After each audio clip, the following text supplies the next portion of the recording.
नमस्कार।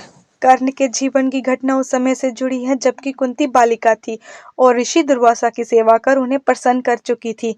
कुछ दिनों बाद दुर्वासा द्वारा प्राप्त मंत्र की परीक्षा के लिए कुंती ने सूर्य का स्मरण किया। ये बात कुंती के विवाह के पूर्व की है।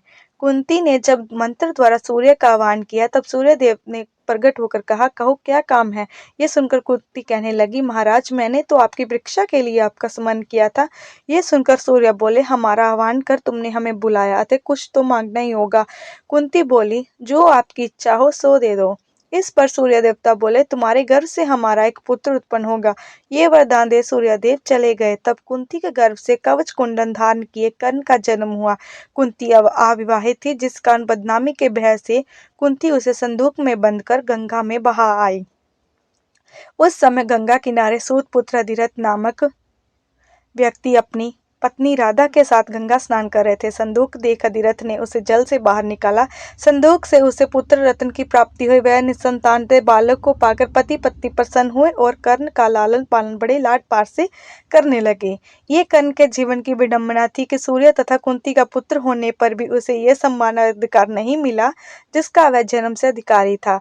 कुंती द्वारा लोक लाज के भय से उसके पैदा होते ही त्याग देना पर सूत दंपति ने उसका लालन पालन पोषण किया था, जिस कारण वह सदा सूत पुत्र के नाम से ही पुकारा जाता रहा। यद्यपि कर्ण को इस वास्तविकता का पता चल गया था कि कुंती का ज्येष्ठ पुत्र होने के नाते वह भी पांडवों का भाई है, तथापि उसने कभी ये चेष्टा नहीं की कि वह जबरन अपने इस अधिकार को प्राप्त करे। इतना आवश्यक था कि यह दुख उसे हमेशा कचोटता रहा। एकमात्र दुर्योधन ही ऐसा था जो कर्ण को अपना अभिनव मित्र मानकर उसे अपनी हृदय से लगाता था।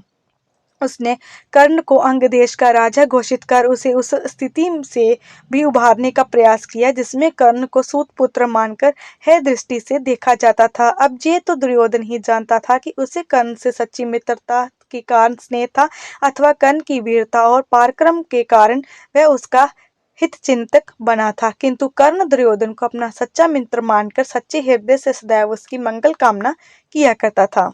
कर्ण इस बात को भी भली भांति समझता था कि जब तक उसके पास रण कौशल है, बाजुओं में शक्ति है, तब तक ही जगत में उसका सम्मान है। अतः वह यथास्वामी अपनी बल विद्या और अस्त्रों शस्त्रों की प्राप्ति में लगा रहता था।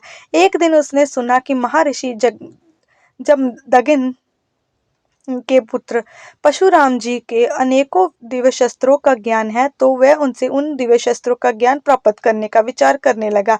किंतु ये इतना सरल नहीं था। परशुराम जी क्षत्रियों के प्रबल शत्रु थे। उन्होंने 21 बार धरती को क्षत्रियों से शून्य कर दिया था। वह किसी भी मूल्य पर किसी क्षत्रिय को अपना शिष्य स्वीकार नहीं कर सकते थे। और तो और उनके आश्रम में शत्रु का प्रवेश तक निषेध था। कर्ण ये सब बातें जानता था, किंतु वह भी बहुत धुन का पक्का था। उसने निश्चय कर लिया था कि चाहे जैसे भी हो वह परशुराम जी से अस्त्र विद्या अवश्य प्राप्त करेंगे। कर्ण ब्राह्मण का वेश धारण वह परशुराम जी के पास पहुंचा। उसने अपनी सेवा भक्ति से शीघ्र ही उन्हें प्रसन्न कर लिया। कर्ण को पूरी लगन और निष्ठा से अपनी भक्ति में सेवा करते देख परशुराम जी ने उनसे बड़े स्नेह से पूछा, वत्स तुम कौन हो, किस उद्देश्य से यहाँ आए हो। कर्ण ने अपना वास्तविक परिचय छुपाते हुए कहा, गुरुदेव मैं एक ब्राह्मण पुत्र हूँ, आपसे दिव्य शस्त्रों का ज्ञान प्राप्त करना चाहता हूँ। परशुराम ने कर्ण के वचनों पर विश्वास कर उन्हें दिव्य शस्त्रों का ज्ञान देना स्वीकार कर लिया। कुछ ही दिनों में कर्ण ने परशुराम के अनेक अमोघ दिव्य शस्त्रों व उन्हें उपयोग करने का मंत्र सीख लिया। परशुराम भी ऐसे होनहार शिष्य पाकर बहुत प्रसन्न थे। एक दिन अभ्यास करने के पश्चात परशुराम एक वृक्ष के नीचे बैठकर विश्राम कर रहे थे। कर्ण भी वहीं नीचे बैठा उनके पैर दबा रहा था। शीतल और सुगंधित वायु वहां चल रही थी।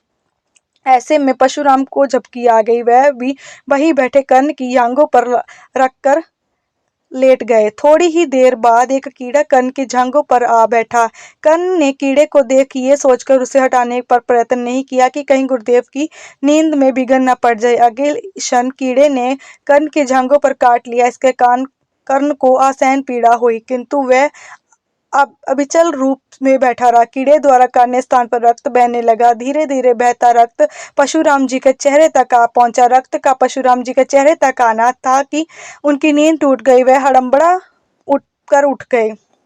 जब उन्होंने अपने चेहरे पर रक्त देखा तो उनकी दृष्टि कर्ण की जांघों पर कीड़े के काटने से पड़े घाव पर पड़ी। वह सहज क्रोधित हो सबर में बोले, सच बताओ कौन हो तुम? किसी ब्राह्मण में इतना साहस व धैर्य नहीं हो सकता जो इस प्रकार कीड़े को काटने पर भी अविचल रूप से बैठा रहे। ये गुण अवश्य ही कठोर स्वभाव वाले क्षत्रियों का है। परशुराम को क्रोधित अवस्था में देख कर्ण समझ गया कि अब अपनी वास्तविकता छिपाने उचित ना होगा। उसने अपना सिर झुकाकर दोनों हाथ जोड़कर कहा, क्षमा करे गुरुदेव, मेरा नाम कर्ण है और मैं जन्म से ही क्षत्रिय हूँ। आपसे दिव्य शस्त्रों का ज्ञान प्राप्त करने के लिए मैंने असत्य का सहारा लेने का अपराध किया था।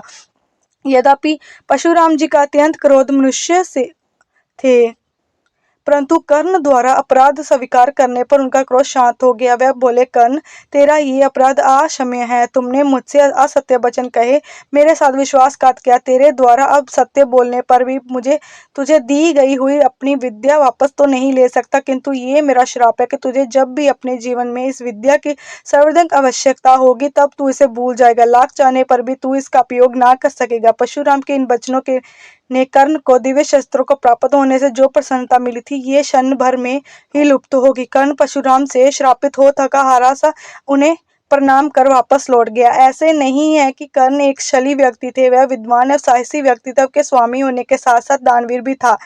ये उनके भाग्य की विडंबना थी जो वह क्षत्रिय पुत्र होते ही भी सूत पुत्र कहकर अपमानित किया गया।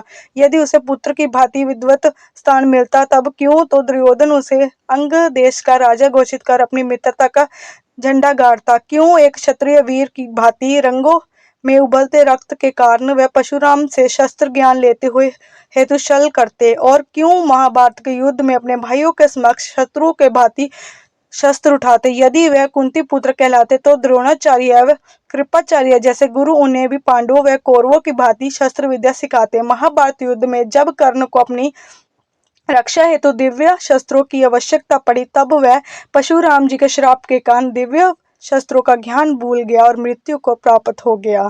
Thank you for watching. Please like, comment, share and subscribe my channel. Thank you so much.